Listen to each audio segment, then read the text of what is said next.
get the joy of sharing the story of one of my favorite people with you tonight. F, D, D minus, C minus, F, C minus. Inattentive in class. Homework is consistently late, often distracted, frequently disruptive. This is a report card of a student who came to Hope Academy in 5th grade for the first time. The kind of student who would float through the halls aimlessly and seem lost. The kind of student who didn't appear to have a sense of direction or purpose in life, and whose grades showed it. A student who described himself as reckless, careless, defiant, and even worse in 7th grade than in 6th. This is the kind of student who our staff prays for earnestly each week. Will he ever get it, you ask yourself? What's going on inside? Is there anything I could say or do to make things click? You hope so badly that someday they will, but you know from experience that there's a good chance that they won't.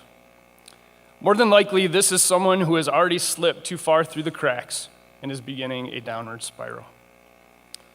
This is also the story of Tian, a story that could have been Tian, but by God's grace, it has a much different ending. Fast forward to 2nd semester of 8th grade, and Tian, along with the rest of his classmates, was required to reapply to Hope Academy for admittance into our high school program. See, beginning in 9th grade, all students must take ownership of their learning and want to be here at Hope on their own in order to get accepted. Tian took this initiative and was admitted into our high school, providing us with a small glimmer of hope. But there is still a long way to go. Every summer at Hope Academy, we have a mandatory 4-week summer school session program to help prevent backsliding and provide some enrichment opportunities for students. During the summer following Tian's 8th grade year, he failed his summer reading assignment. With a challenging curriculum, our students must apply themselves diligently to grasp great works such as Les Mis, Pride and Prejudice, and the Odyssey. Tian was not there yet. In the fall of his freshman year, Tian decided to join the football team and was one of the first students to become ineligible to play due to low grades. At Hope, students know that we have high standards for them, but that we're also willing to go the extra mile to help them reach these goals. When we met with Tian to tell him that he had lost his ability to play football, we were surprised to see him respond with incredible maturity. His mom, Marcia, was also an amazing partner and support during this process. Tian began faithfully attending our before and after school academic support center where students receive free tutoring, academic coaching, and some of the accountability we've been talking about tonight. Tian had a few tutors, in particular, Marquise and Teresa, who really invested in him.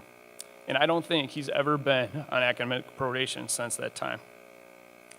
Beginning in 6th grade, every student at Hope Academy meets weekly with a mentor group of 3 to 5 peers led by a volunteer or a teacher. And during Tian's freshman year, I had the joy of becoming his mentor group leader. And I've had the privilege of watching him and several other boys' hearts grow and soften over the last 4 years. So often we find that a student's spiritual vitality goes hand in hand with their academic performance. As a student matures spiritually, their grades almost always improve. As Tian began his sophomore year, I could see this principle unfolding in his life. Tian demonstrated a growing desire to know and love God and serve others. We saw his class really change as a whole through the experiences they had on an 8-day mission trip to New Orleans, where students served children and adults whose lives had been impacted by Hurricane Katrina. They're also challenged to love, pray, and care for one another. Tian and his classmates began developing authentic friendships that pushed them to grow spiritually and academically. His work ethic improved. His report cards now read A, B minus, A minus, B, A. Even better, his teachers were saying, blessing to have in class, good effort, excellent quality work, delightful to teach. A 180-degree turnaround that had all of us humbled and praising God.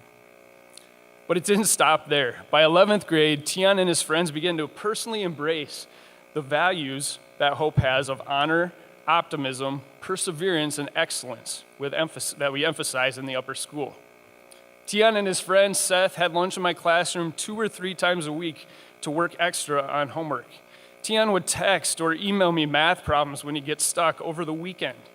I had the privilege of attending our Hope Academy father-son retreat with Tian, and I was deeply encouraged by that weekend of praying and hanging out with him. I even found myself letting Tian and a friend use my house as a weekend study space one Saturday while my family and I were out of the house. And for the record, that is not normal. A more comical testament to Tian's growth and discipline is shared by his football coach, Mr. Hugh Brown. Mr. Brown loves to tell of the time that the team was carpooling to Minnehaha Academy for practice, and Tian somehow got left behind. As soon as he realized he had missed his ride, instead of bailing out on practice like many of his other classmates would have done, Tian took off running the 3.8 miles from Hope to Minnehaha in hopes of making practice. Needless to say, he showed up late, but I think we can all agree he probably got a better workout than anybody else at practice that day. It's also no surprise with that story that Tian has helped 2 relay teams make it to state in track. As an upperclassman, Tian has become a quiet leader. He's grown in confidence, and he's willing to put himself out there when necessary. His classmates enjoy him, and he always makes us laugh. And because he leads by example, his peers listen to him. A fellow teacher, a colleague of mine, shared of a time when Tian called out his class in an area where they needed to change, and they responded and were corrected and actually changed course in response to his words. It's hard for me to believe that Tian and his classmates are seniors now. Tomorrow, very early, they will be leaving on their senior mission trip together to the Dominican Republic. What makes me so grateful to the Lord is the servants, leaders, and true followers of God I see each of them becoming. None of them are perfect, but I see the seeds that have been planted in Tian and his classmates taking root and shaping the way they think about God, themselves, and the future.